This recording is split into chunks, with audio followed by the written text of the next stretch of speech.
Hey, that's pretty good. The Raptors defeat the Denver Nuggets, the summer league version, 84 to 81. In what was a pretty entertaining game, Julian Strawther popping the hell off. Walter having a game. The process was much better tonight than last. Javon Freeman Liberty was pretty great. Jamison Battle as well, 2 games in a row where I think he's been sublime as far as, like, the offensive process goes and offensive shot making.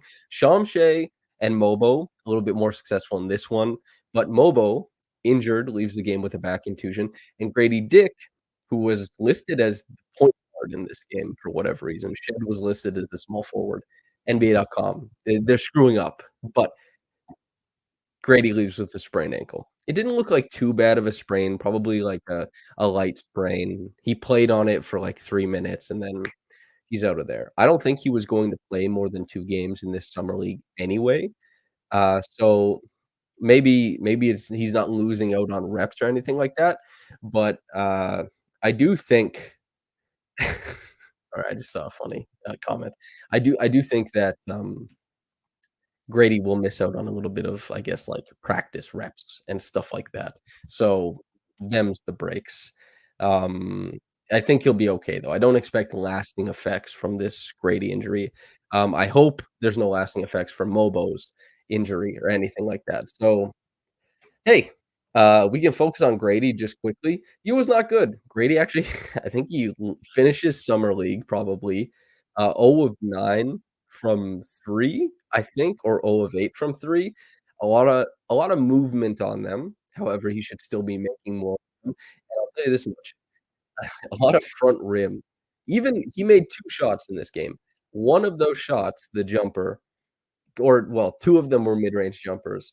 The one was going to come off the basket, but there was goaltending. So, as far as, like, actual shooting, he shot 1 for 9, and he didn't have any assists because he felt the pressure of the guys guarding him. It led to early pickups when he's trying to get into the lane. Guys were catching up to him very quickly, and then also, that means he picks up too early, he gets himself in trouble. When he gathers, he's like 9 feet away from the rim instead of, let's say, 5 or 4. This is not ideal. This is not good. This is not what we wanna see. However, it is what it is. There's nothing else to say about it. Grady had a really great first game as far as, like, overall floor game and stuff like that. However, this game was not good at all. Maybe he's got a little bit too much sun. He did look pretty tan. Maybe he got a little bit too much the bad juice in his system. You know, they're in Vegas, they're enjoying themselves. I'm not not exactly too sure, but he did look a little lethargic. He did give it his performance was not good. Ochai's performance was not good, you know? Maybe we're I don't know. Ochai, we gotta see. Ochai, I still like the defense. I really love Shed's game in this one. Shed, Carton, and, Jamal, I thought, man, uh, these guys look really good, like, the battering ram of defense, and I'll get to that a little bit.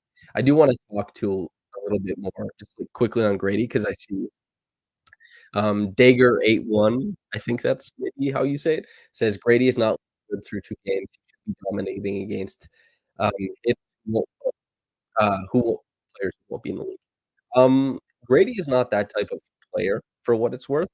I thought he looked really good in game 1. He didn't hit the three-point shots, but if you're gonna fret about Grady's three-point jumper, then you're fretting about him as a player, because if Grady doesn't hit threes, then he's not an NBA player. If he hits threes, then everything else becomes intriguing and you wonder about it, but he was one of the best shooting prospects to come out of the last 5, 6 years of college.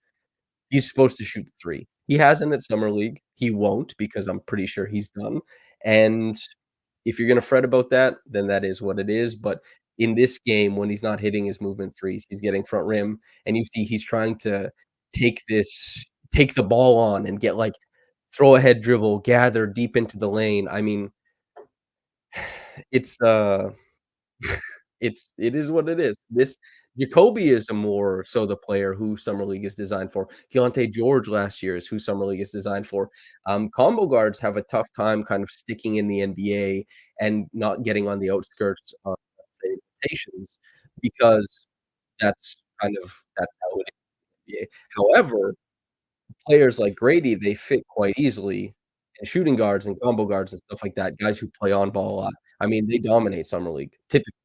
Why do you think Javon Freeman Liberty gets to put up 15 shots last game and, with kind of impunity, and he scores 16 in this game, 5 of 10, like, that's who this is designed for, a 25-year-old combo guard who's been getting his offense off against G leaguers for some time. He's gonna come in and do that. Javon did it, and he's maybe the biggest reason that the Raptors won in this game, credit to him, but this is not this isn't where Grady is supposed to shine, I don't think, but still, that's me looking at the macro of Grady, but as far as just, like, how Grady did, Grady was bad. I thought he was good in the first game, he didn't hit shots. This game, he was bad and didn't hit shots and sprained his ankle. It's just not a good game. Let's focus a little bit on Jacoby.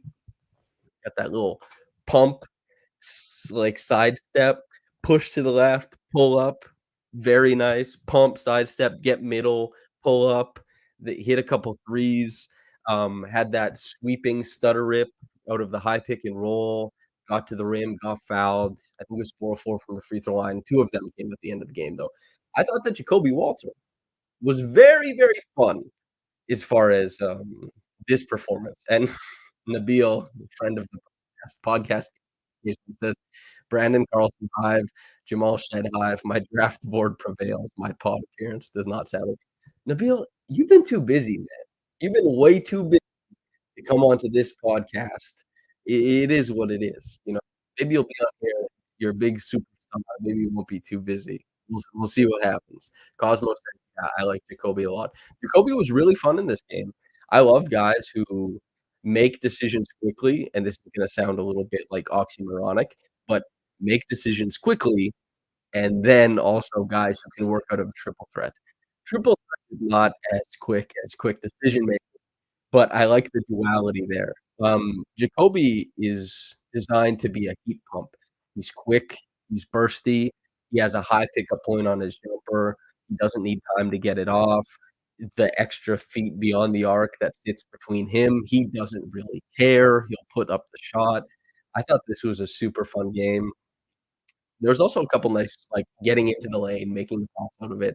As far as those types of plays, I saw that DJ Carton was the best playmaker on the floor for the Raptors in this game, and I thought he was really impressive getting middle, making reads, and Jamal Shed was a close second, I think. He was very impressive in that regard, and Jamal Shed, his overall floor game, like, the defense, of course, was impressive. It's going to be impressive for as long as even at the NBA level, it's going to be impressive.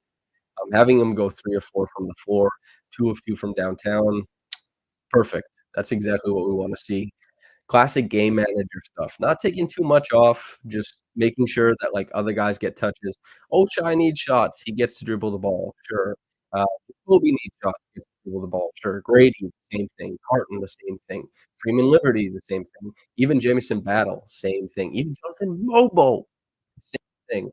Shed is just plugging in, making sure that he fits in, making sure he gives them plus stuff on defense, make sure that he gives what he can on offense. 9 points, 3 rebounds, 5 assists. He was, out of all the starters, besides Ochai, who was a +3, Jamal ends up at a -1 in 17 minutes of play. I do, I do like Jamal Shed. I'm a little bit biased over there, but, um, I was impressed with him. I'm really happy with that performance. Who else was of note? I mean, Brandon Carlson, I tweeted this out after the first game and mentioned it. It was like, he's just a really good big, especially for the summer league level. He's like 25 years old. He's the all-time blocks leader out of Utah. He hits threes out of motion. He gave them a little bit on the glass. Like, I think he was the rebounding leader at 7, which isn't a ton, but, they have big wings and big forwards who are supposed to help out there. And he's just good, you know.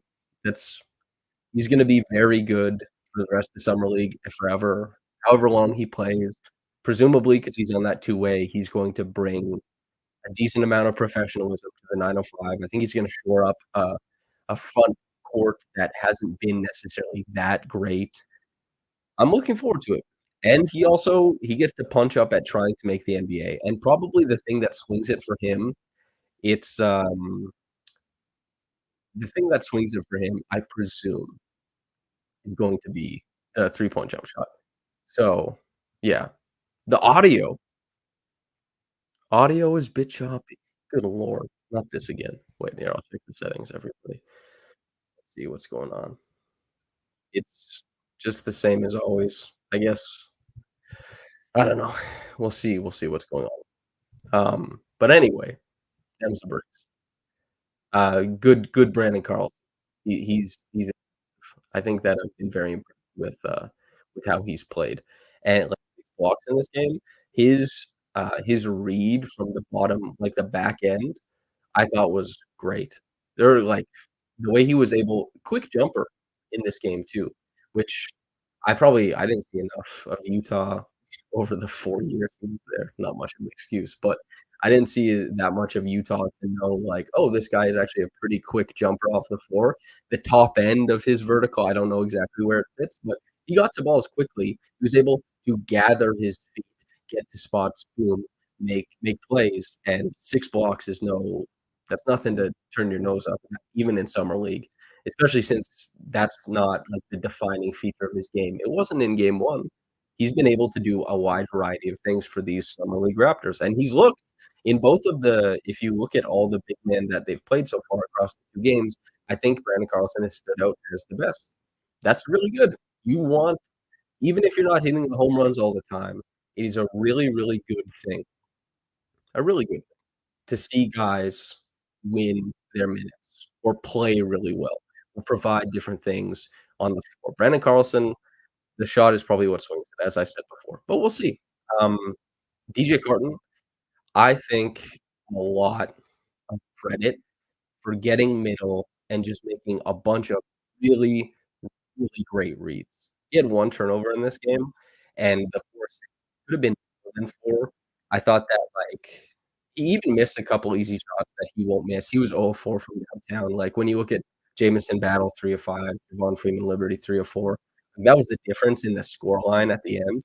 But DJ Carton, the way he's knifing into the lane, getting deep paint touches, bringing guys in all the way, passing out to the corner.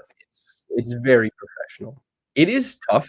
It kinda made me big shout out to Josh Cotonera, who doesn't play like this now, but you know that, like, super athletic Filipino guard who played in high school, who kind of got wherever he wanted on the floor and was always able to get middle, spray out, nice little jumper, just, like, was electric with the ball in hand and could knife places?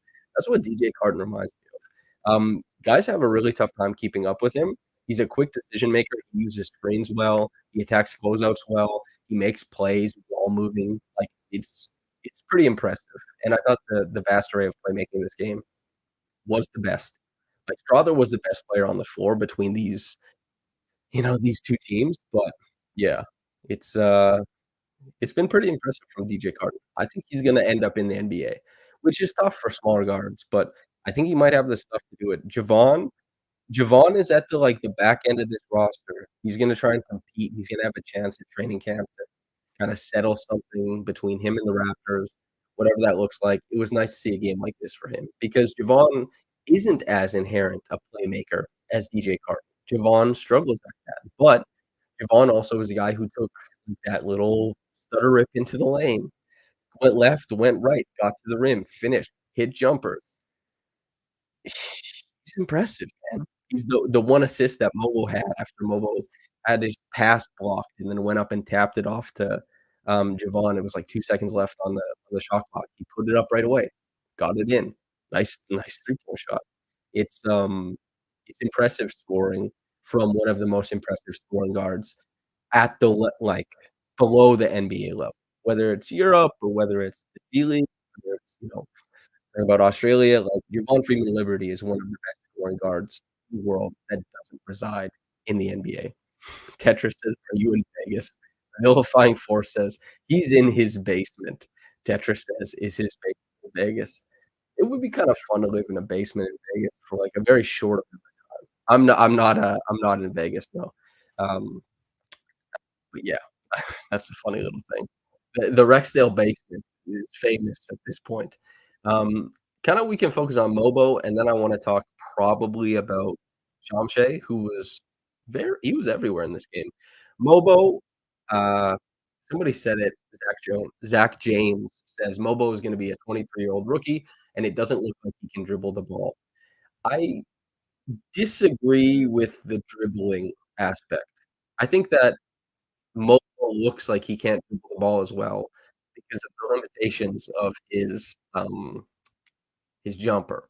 So guys get to play different levels of defense, and he's also playing a game he's trying to fit through tighter spaces. There's a reason why Mobo, his euro through the lane into the finger roll, it was super athletic, it was very impressive, it was through a super tight space, through a pinhole. And the reason why it was so difficult isn't because he's lacking a handle or lacking for athleticism.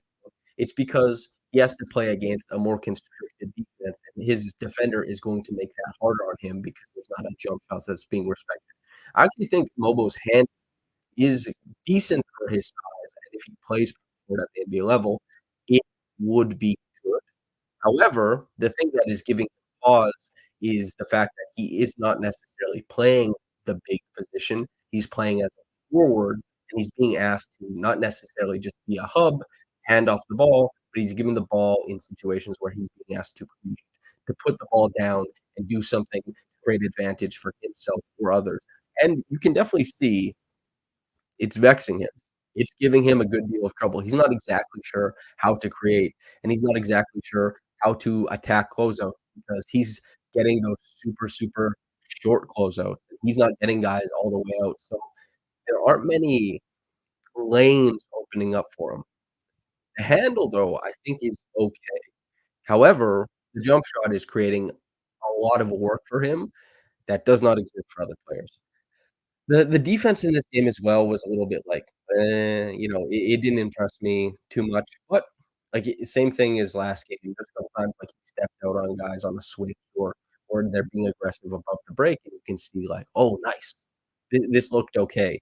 But as far as, like, Mobo, his overall situation as a player on the Raptors summer league, it's been disappointing so far, and, that's kinda how it goes sometimes. Mobo, I suspect and this is what I've been hoping, is a guy who will play, like, the flex 3, 4, thing like that with, the 905 slash the Raptors.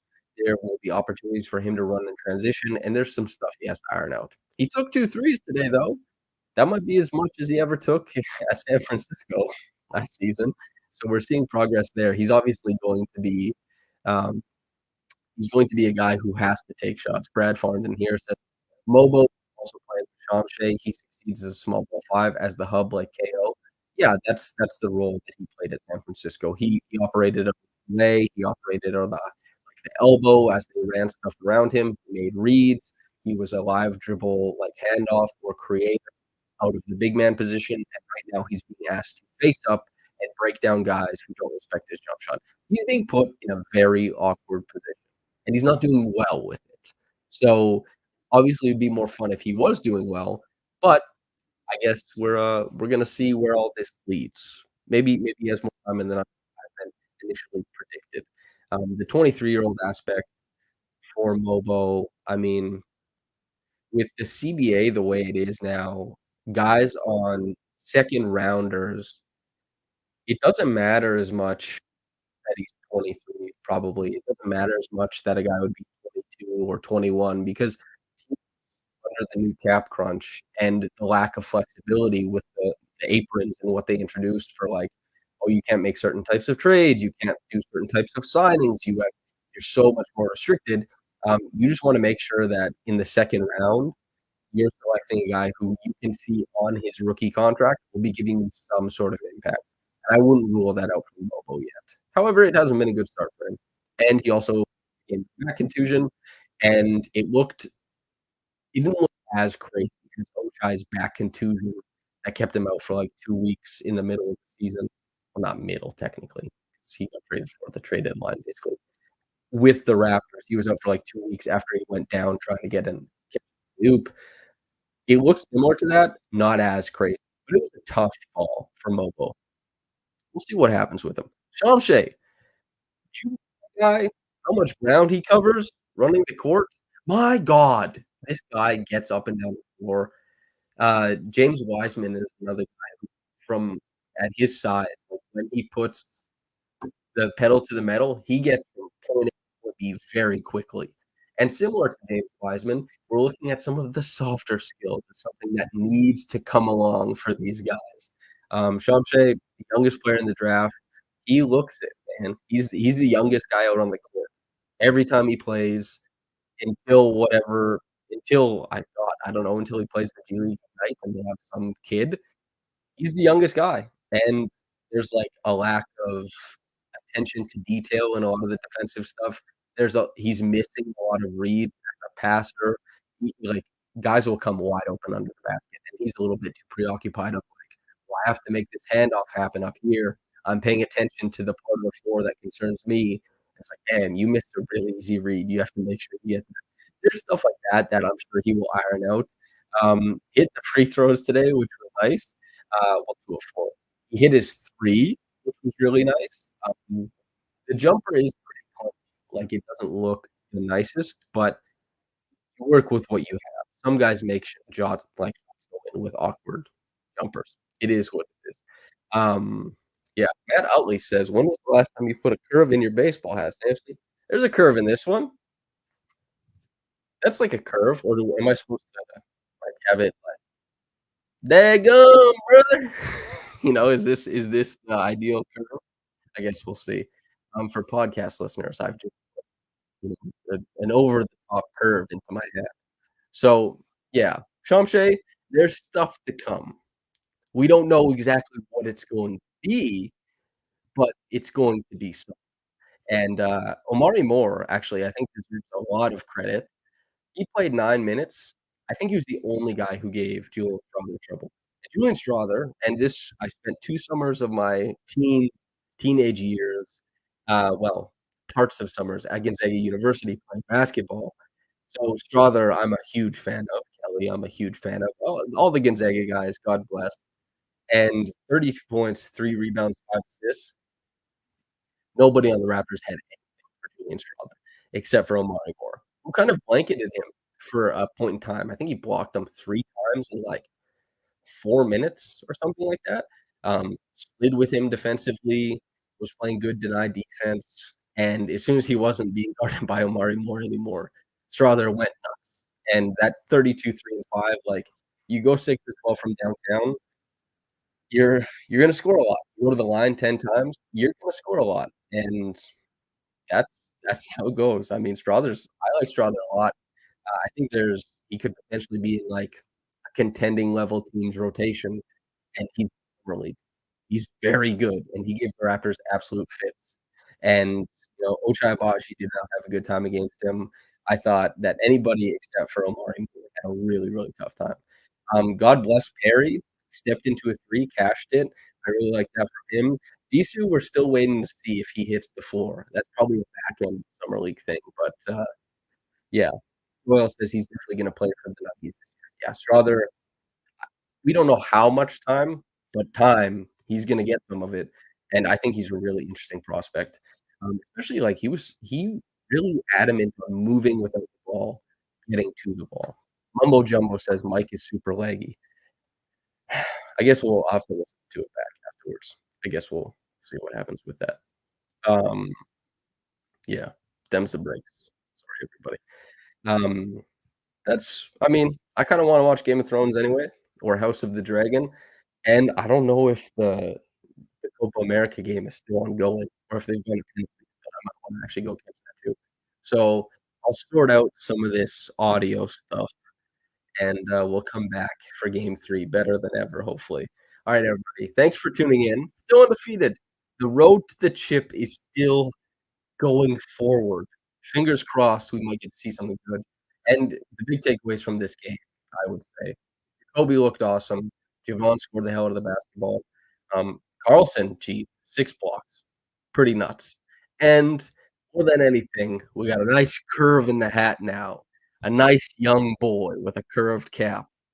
Alright, everybody. Thanks for tuning in, and whether you got into this in the morning or at night, have a blessed day, and goodbye.